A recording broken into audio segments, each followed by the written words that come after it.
کافی دنوں کے بعد سعودی عرب سے ایک خبر آئی ہے جس کے تناظر میں یہ کہا جا سکتا ہے کہ بہت جلد سعودی عرب میں فلائٹس کا آغاز ہونے جا رہا ہے، کیونکہ غیر ملکی کارکنوں کے لیے سعودی حکومت نے سعودی عرب کی وزارت بلدیات نے خصوصی طور پر قرنطینہ سینٹرز کھولنے کے لیے لائسنسوں کا اجرا شروع کر دیا ہے۔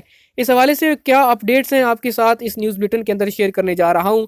اس ویڈیو کو آپ نے مکمل دیکھنا ہے اور کمنٹ کر کے ضرور بتانا ہے کہ آپ اس خبر کی روشنی میں کیا دیکھ رہے ہیں۔ بسم اللہ الرحمن الرحیم، السلام علیکم۔ آج 29 اکتوبر 2021 اور جمعۃ المبارک کا دن ہے۔ سعودی عرب سے غیر ملکیوں کے لیے اہم ترین خبریں لے کر آپ کی خدمت میں حاضر ہیں۔ اگر آپ بھی سعودی عرب کے اندر غیر ملکی ہیں، اس ویڈیو کو مکمل دیکھیے، یقیناً آپ کو فائدہ ہوگا۔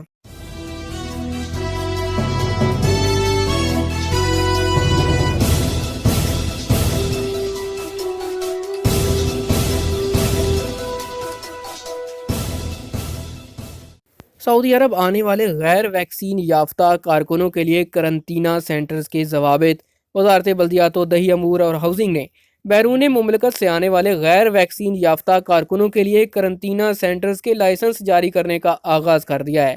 ایس پی اے کے مطابق وزارت بلدیات کی جانب سے جاری احکامات کے تحت کورونا سے بچاؤ کے لیے کیے جانے والے احتیاطی اقدامات کے پیش نظر بیرون مملکت سے آنے والوں کی سہولت کے لیے جدہ، دمام، ریاض اور زہران میں 25 عمارتوں کو قرنطینہ سینٹر بنانے کے لیے لائسنس جاری کرنے شروع کر دیے گئے ہیں۔ ان سینٹرز میں 3276 لوگوں کے قیام کی گنجائش رکھی گئی ہے۔ قرنطینہ سینٹرز کے معیار کے حوالے سے وزارت بلدیاتی امور کا کہنا ہے کہ سینٹر میں تازہ ہوا کا بندوبست و صفائی کا خصوصی خیال رکھنے کے لیے کئی کارکنوں کو تعینات کیا جائے۔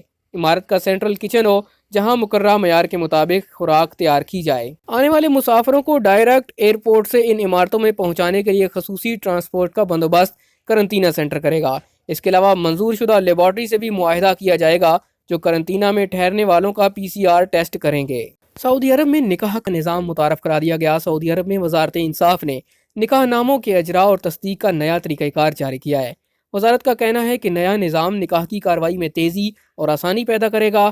احوال مدنیہ میں دلہا اور دلہن کا ریکارڈ پہلی فرصت میں اپ ڈیٹ ہو جائے گا۔ وزارت انصاف نے نکاح کے اندراج کے لیے درج ذیل طریقہ کار جاری کیا ہے۔ امیدوار وزارت انصاف کے ای گیٹ پر متعلقہ فریقوں کی بنیادی معلومات کا اندراج کرائے۔ تمام معلومات مطلوبہ خانوں میں درست طور پر درج کی جائیں۔ درخواست دینے کے بعد منظوری کے لیے زیادہ سے زیادہ 2 دن انتظار کرنا ہوگا۔ وزارت انصاف نے توجہ دلائی کہ ماہرین درخواست کا جائزہ لیں گے جس میں یہ دیکھا جائے گا کہ نکاح کے فریقوں پر مقررہ شرائط و ضوابط لاگو ہو رہے ہیں یا نہیں۔ متعلقہ فریق دستاویز کی تصدیق کریں گے، پھر امیدوار کو اطلاع دی جائے گی کہ وہ نکاح کی کارروائی شروع کر سکتا ہے۔ نکاح خواہ کا انتخاب کیا جا سکتا ہے۔ اس ضمن میں دلہن سے نکاح کی زبانی منظوری لی جائے گی۔ وزارت انصاف اس حوالے سے نکاح خانوں کو تحریری ہدایت دے چکی ہے۔ سعودی عرب میں آئندہ مہینے سے موسم میں تبدیلی۔ سعودی عرب میں موسمیات کے قومی مرکز نے آئندہ ماہ نومبر کے دوران بارش اور درجہ حرارت کے حوالے سے توقعات پیش کر دیں۔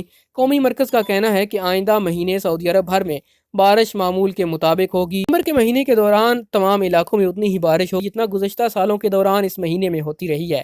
البتہ تبوک، حدود شمالی اور ریجن میں درجہ حرارت 1 سینٹی گریڈ زیادہ رہے گا۔ ریاض میں گاڑیاں چرانے والا 17 رکنی گروہ گرفتار۔ ریاض ریجن کے پولیس ترجمان میجر خالد نے کہا، اقامہ قوانین کی خلاف ورزی اور گاڑیاں چرا کر ان کے پرزے فروخت کرنے کے الزام میں 17 غیر ملکیوں کو گرفتار کیا گیا۔ ایس پی اے نے ریجنل پولیس ترجمان کے حوالے سے مزید کہا، گرفتار شدگان میں 14 سوڈانی، 1 پاکستانی، 1 افغانی اور 1 شامی باشندہ شامل ہے۔ گرفتار ہونے والوں پر الزام ہے کہ وہ خراب گاڑیاں چرا کر ان کے پرزے کھولنے کے بعد انہیں فروخت کیا کرتے تھے۔ پولیس نے پناہ دینے کے الزام میں 1 سعودی شہری کو بھی حراست میں لیا ہے جس نے انہیں جگہ فراہم کی تھی جہاں وہ چوری شدہ گاڑیوں کے پرزے سٹور کیا کرتے تھے۔ ملزمان کے خلاف چوری کا مقدمہ درج کر کے انہیں متعلقہ ادارے کے حوالے کر دیا گیا۔ درخت کاٹ کر فروخت کرنے والے 2 غیر ملکی گرفتار۔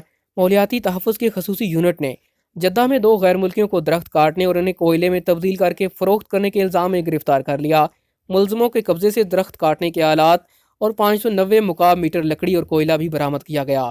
ایس پی اے نے ماحولیاتی تحفظ فورس کے ترجمان میجر المالکی کے حوالے سے بتایا کہ گرفتار ملزموں میں ایک یمنی جبکہ دوسرا ایتھوپیا کا باشندہ ہے۔ ماحولیات کے قانون کے مطابق درخت کاٹنے پر جرمانہ عائد کیا جاتا ہے جس کے مطابق فی درخت 20,000 ریال جبکہ لکڑی اور کوئلہ ذخیرہ کرنے پر فی مکعب میٹر 16,000 ریال جرمانہ عائد کیا جاتا ہے۔ آج تک کے لیے اتنا ہی۔ مزید خبروں اور نیوز اپڈیٹس کے لیے دیکھتے رہیے MGH اسٹوڈیو۔